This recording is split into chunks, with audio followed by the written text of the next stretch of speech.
Today we are in the middle of ako na nga ba talaga? Today we are in the middle of two events. As a Filipino, we are celebrating also the Independence Day last June 12.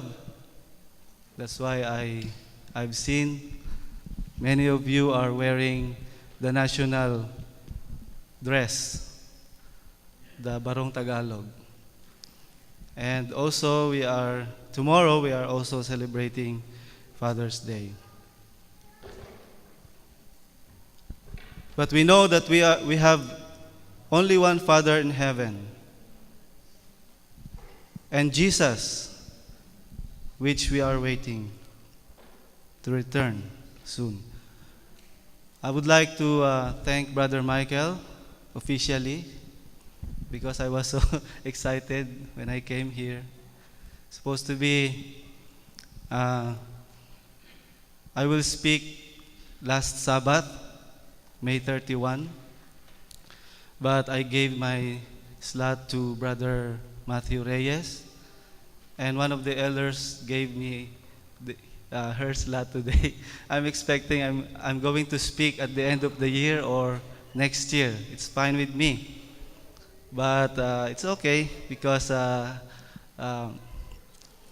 this is how the rule is going to be.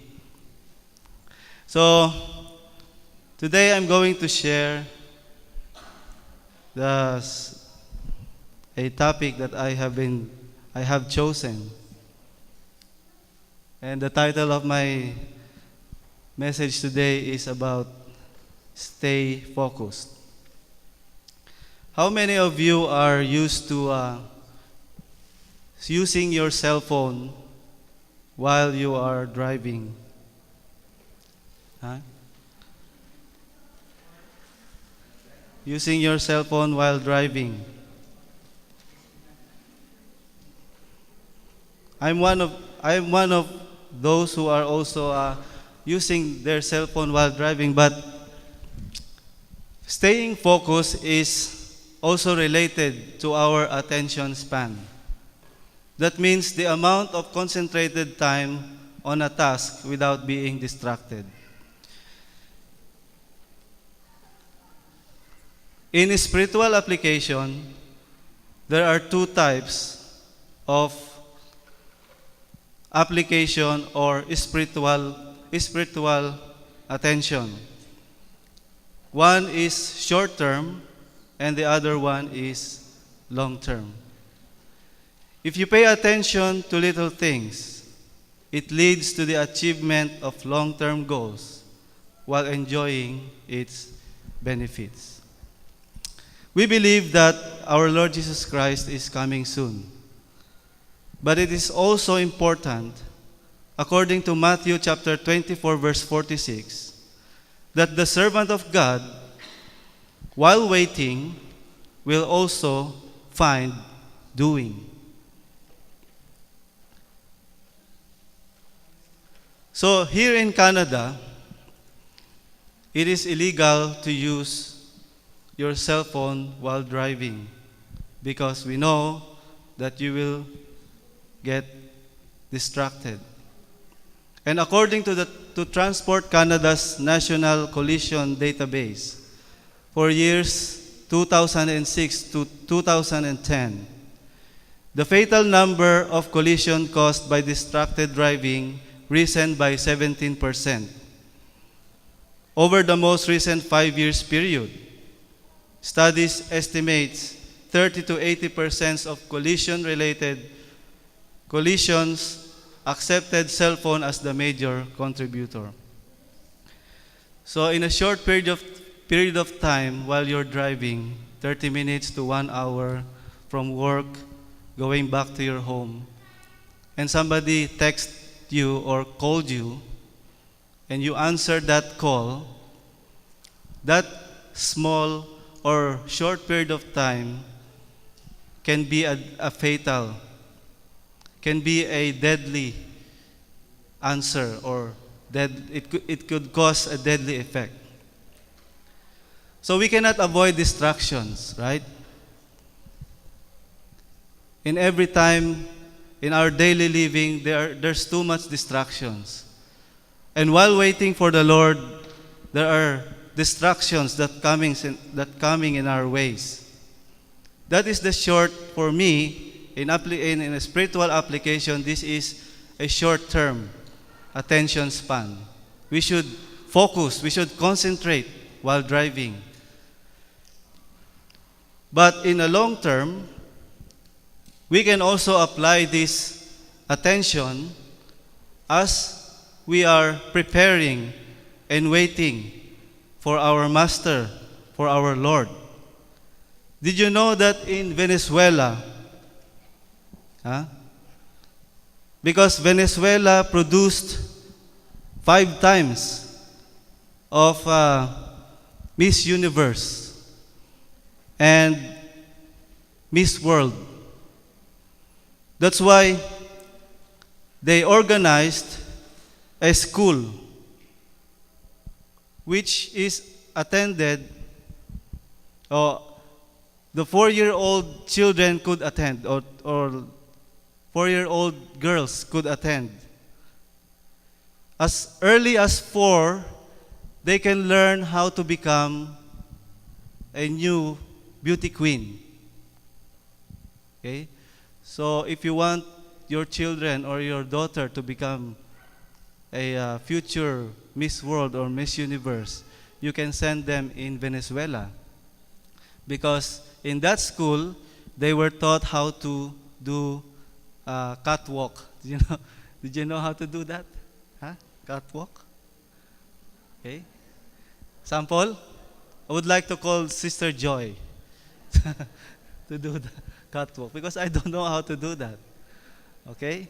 And you will also learn how to pose. All I know is Mr. Universe. I don't know how. Or Mr. What is that? Gillette. Mr. Pogi. I'm just kidding. You will know how to learn how to pose, how to answer questions. And this is a long-term preparation, long-term focus. As early as 4, they know how to do the right thing in front of many people. How to maintain their skin without blemish, without spot. Okay? How to use, I believe in their teens, they will learn how to use some chemicals, lotions, makeups, how to maintain their figure as early as that. Because they were taught how to focus in a long-term goal. This is how they prepare. So as an Adventist Christian, we are also focusing in preparing ourselves, focusing by waiting and preparing ourselves for the coming of our Lord. So this is where this is the Adventist world came from. The meaning is we are waiting for our Lord. The Seventh-day Adventist Church was officially organized in May 21, 1863. And we are blessed to become a part of this movement. And God gave us great commission to share the true gospel and the blessed hope that Jesus is coming again. So, for a short comparison, from 1863 and until 2014, how many years do we have now from 1863? It's more than 150 years, right? 150 years. If we will get the comparison from Matthew 24, verse 37 and 38, but as the days of Noah, so shall also the coming of the Son. For in the days before the flood, they were eating and drinking, marrying and giving marriage, until the day that Noah entered into the ark. So, Noah preached only 120 years before the flood. what we are already preaching for more than 120 years. It's 100, to be exact, is 151 years from 1863. But Jesus is still not coming yet. And the question is why?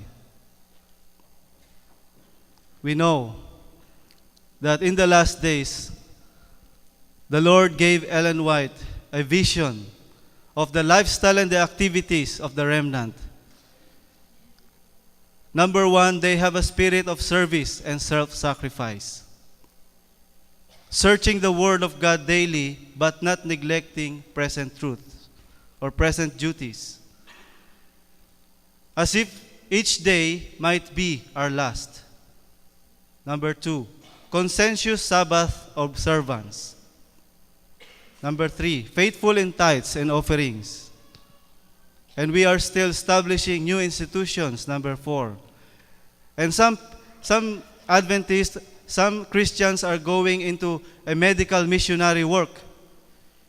Number five, they value their health and return to the original diet. And of course, they always do fasting and praying. This is the lifestyle and the activities of the remnant in the last days. But are we still in focus? Are we still abiding in these principles? Because we are the people in the last days. We are not the only one who is waiting. Did you know that Jesus is also waiting for us? Many Adventists believe that they are the ones who are just waiting for the Lord. But the Lord itself also waiting for us. According to the last day events, 39, paragraph 2, Christ is waiting with longing desire for the manifestation of himself in the church. When the character of Christ shall be perfectly reproduced in his people, then he will come to claim them as his own. So the Lord is also waiting for us.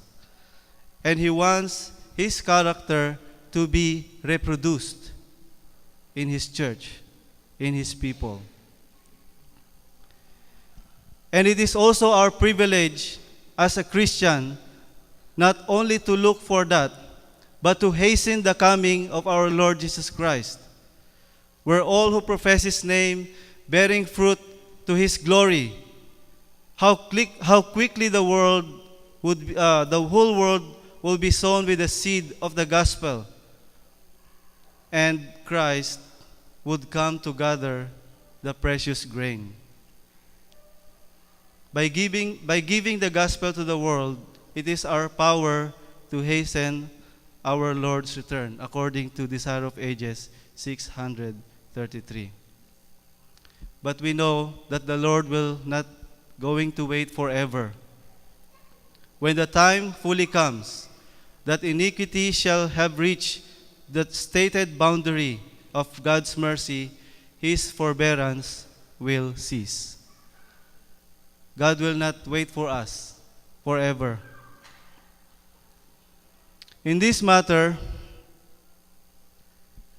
I'm going to quote two of our President, Elder Ted Wilson's great concerns in our church. Number one is the danger of disunity. This is what's happening in our church today. We are threatened with disunity. What are the things that threats or destroys our unity? Rumors, envy, jealousy, and false teachings. Today we are facing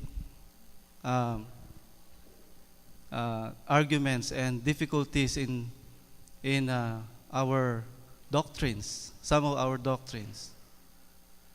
Some pastors believe that we can ordain women pastors, but some don't. Rumors. Okay? So we believe that you can tame, according to James, we can tame all the animals in the fields, but it's hard to control our tongue. So by spreading this kind of rumors from the life of other people, we are destroying also our unity. Jealousy. While in some other churches, if they were not being elected as one of the officers of the church, they feel jealous. If they are not included in the church board, they feel jealous. And the tendency is they are destroying the unity. And also envy. Jesus prayed for his church unity in John chapter 17. It says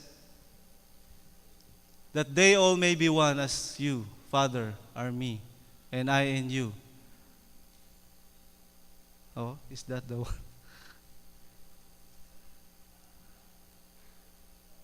Okay, just continue. That they also may be believed that you sent. Is there any more, Sister Danale? Okay, I'm sorry. I'm out of focus while I'm while I'm typing that verse.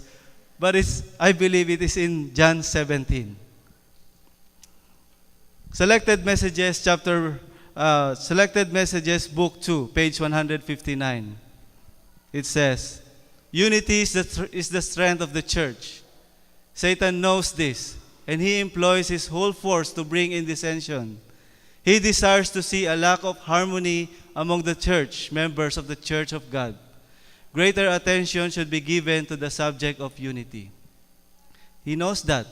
Satan knows that the strength of the church is if they are united. And that is why he is busy in attacking the church and to break the bondage of love and the force of unity. Because if they are separated, they cannot do anything. They cannot do anything. Last Saturday, we are called to form a building committee. By the way, do you want to have our church, our own church? Of course, yes. And do you want to be a part of this program or this project? Because if you are just merely saying you want to have a new church but you are not willing to support this program, our dream will be impossible. So by supporting this program, we are saying that we are united. Most of the times, we are just willing to say we want to have that. We are willing to support, but when the time comes, it is hard for us to decide or to bring ourselves into the hardest way. I've heard what Mother Teresa said, Brother Ron, always choose the hardest way. Right? Always choose the hardest way. So this is a threat in our church today. This unity. Number 2, a spiritual complacency and apathy which lead to a lack of involvement in the mission of the church. He said, there is a spiritual paralysis in many Adventist members. Do you believe in that? Spiritual paralysis. in many of the Adventist members. It seems like there's no fire in their bone. There's no excitement. They keep on saying the Lord is coming. They believe in that. They believe the 28 fundamental beliefs. But there is no fire in their heart. There is no fire in their bone in sharing the message of God. In Desire of Ages, page 825, the very life of the church depends upon her faithfulness in fulfilling the Lord's commission. To neglect this work is surely to invite spiritual feebleness and decay. Where there is no active labor for others, love wanes and faith grows dim. So if we are not moving, my brothers and sisters, if we are not working, time will come. Our love and our faith will grow dim. In Matthew 24, verse 14, and this gospel of the kingdom shall be preached in all the world for a witness unto all nations, and then shall the end come. There are so many ways that we can involve ourselves in this ministry. Here in our church, we have lots of things that we can do, like participating in some other church programs, singing, praying, preaching. And if you don't want, if you are, kind of a shy person, you can join us in our street program, adopt a street program. Huh? And if you feel guilty because you are working on Saturdays by picking up all those litters on the street, you can join us by giving some leaflets or booklets like the Desire of Ages and magazines. If you feel guilty, you can still join us and separate by giving those literature, by not wearing those uniforms like the yellow ones that we are using. Wear your Sabbath clothes and give those literatures to the people who are coming. Some people are asking us, what kind of organization are you? What kind of organization are you? And I mentioned, we are a church. We are a member of a Suri Filipino Adventist Church. Some people are just, thank you, just saying thank you. And we're so proud by saying we're doing this because we take care of our environment and we are part of a worldwide movement, which is the Seventh-day Adventist.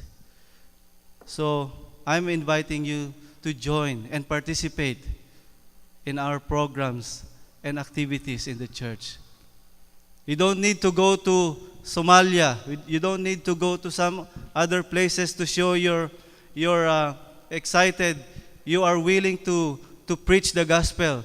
By doing that, by doing this in our own local community, we can share and we can ignite the fire that we have in our heart.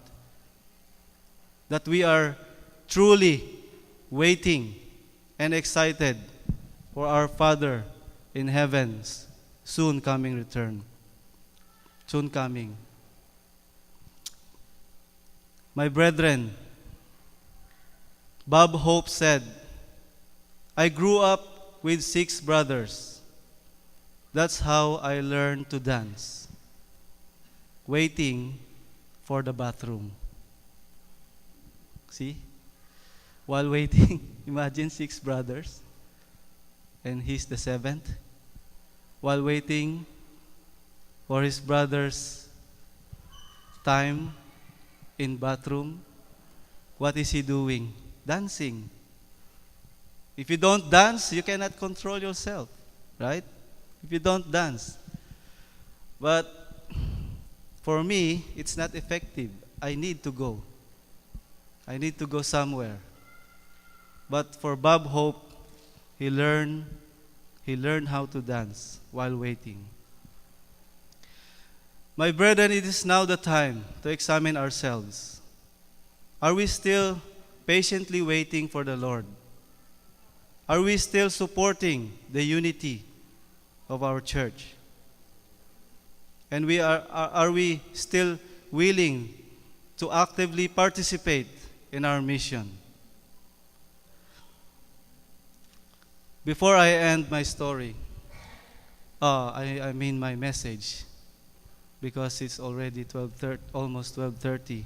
I know you're hungry, and I don't want to hear, because of Brother Rex, I had migraines now. I had ulcer because of his long preaching. I don't want you to blame me for that. I would like to share to you a story about a great dog named Hachiko. Probably some of you is familiar with this story. Are you familiar with this story about Hachiko? Oh, Jenny Lynn, would you like to share the story? Okay. So, there's a dog named Hachiko. In 1934, Hachiko was born in 1923 and was owned by Yusaburo Yuno. This dog is from Japan. A professor in the agriculture department at the University of Tokyo. The professor used to take a train from Shibuya Station every day to go to the university. Each day, Hachiko accompanied the professor to the train station when he left to work. That's the train station, probably. And that's Hachiko. Upon returning, the professor would find the dog patiently waiting for his master and wagging its tail. This happy routine continued until one fateful day in 1925, when the professor was taken ill on the job and unfortunately died before he could return home. As usual, the dog waited at the train station that day for his master to return back. However, seeing that he wasn't coming back, Hachiko waited till night fell and returned back home. The next day, Hachiko went back to the train station again, waiting for his master to come back. He patiently waited till sunset and then returned back home. The dog was so devoted to the professor that he continued to visit the train station every day for the next 10 years. Imagine that. 10 years. He's waiting for his master every day. Imagine how he severely suffered from hunger, thirst, cold weather. Imagine that every day he is patiently waiting for his master. He didn't know that his master was dead. The people who passed the loyal dog each day were so touched by his story that they erected a statue in his honor in 1934. So that is Hachiko died. And that is his statue. So the people erected a statue for Hachiko because that dog touched their lives. Imagine 10 years, every day. He's waiting for his master in the Shibuya train station. And that statue was the very same spot where he used to wait for his master.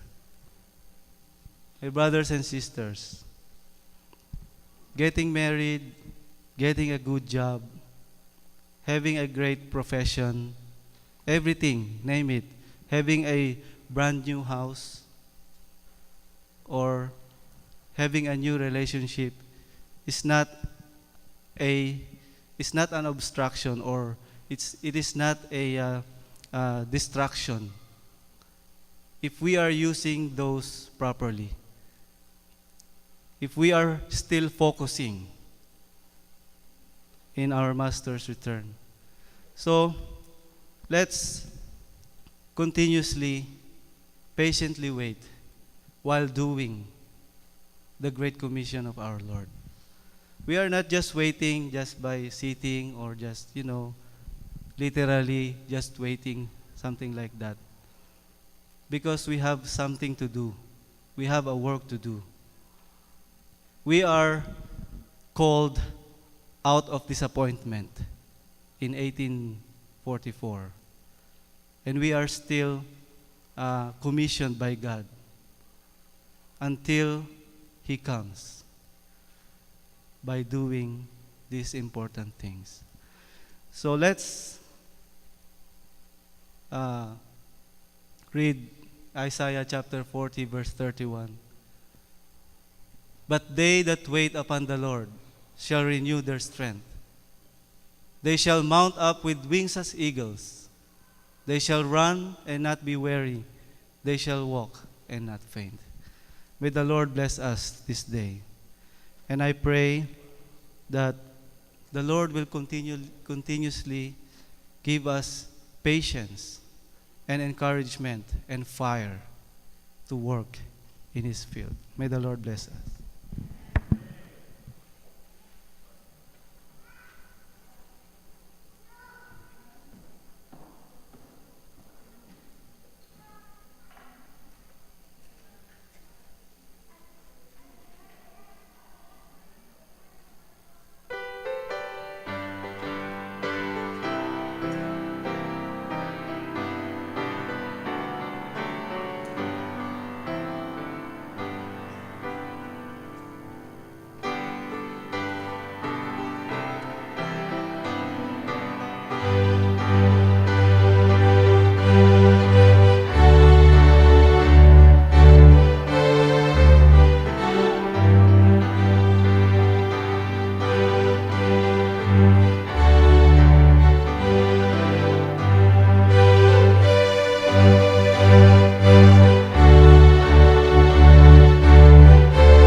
Let's pray.